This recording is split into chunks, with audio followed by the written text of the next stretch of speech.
Hello art friends! Today I'm showing you how we are making the porcelain vase part to our Japanese scroll project.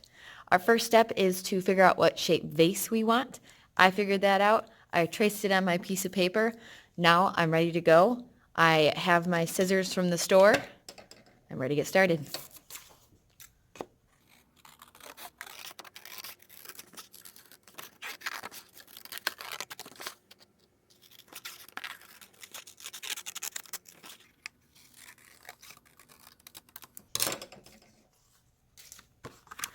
Okay, now that I'm done with this, I am going to look at the pieces of paper that Miss Ramsey is giving out for references, designs for you to look at to figure out what you want on your porcelain vase.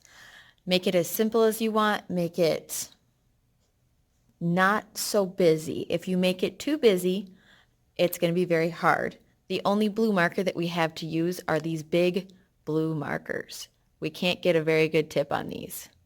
So if you draw a bunch of tiny little designs, itty bitty everywhere, it's going to be very hard to use this marker. It's kind of all going to bleed together and it's not going to look as beautiful as you want it to look.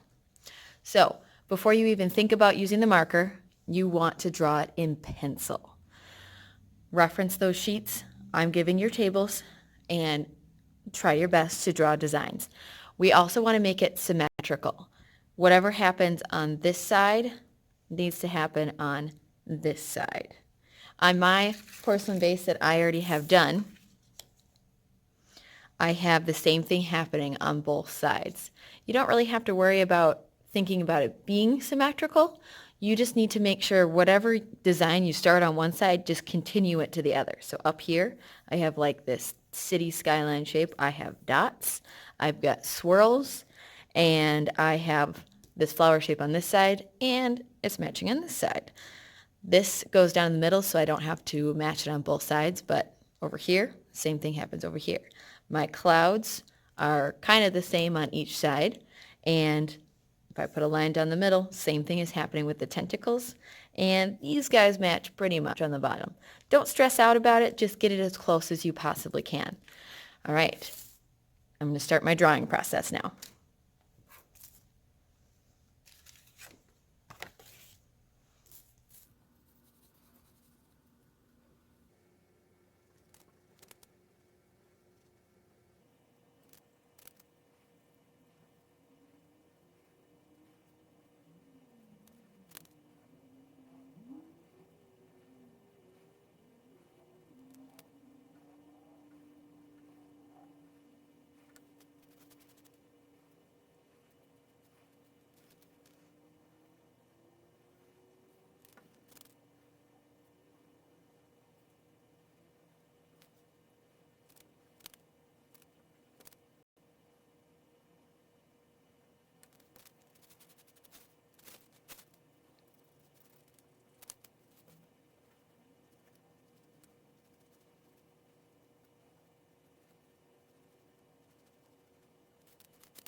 All right, I have my design all the way done.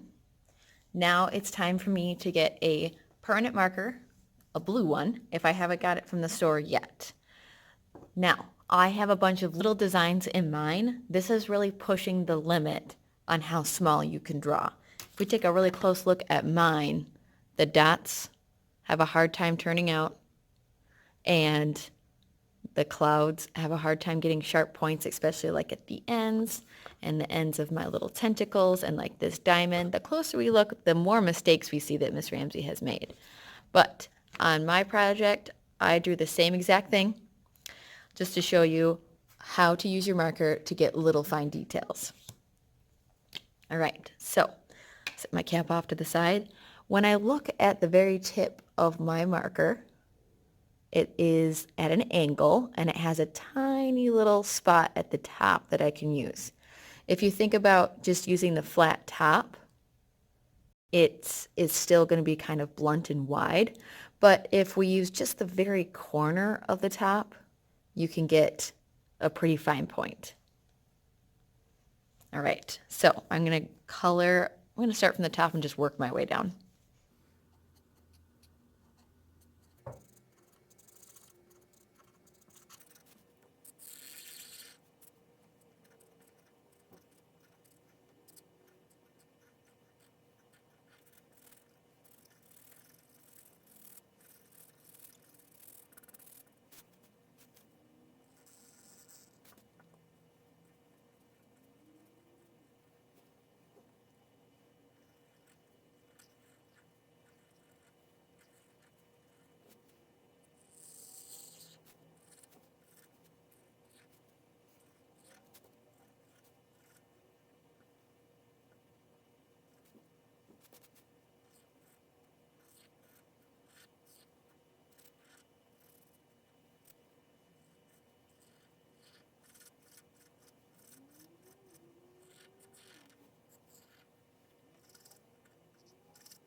All right, the drawing and coloring of my porcelain vase is all done.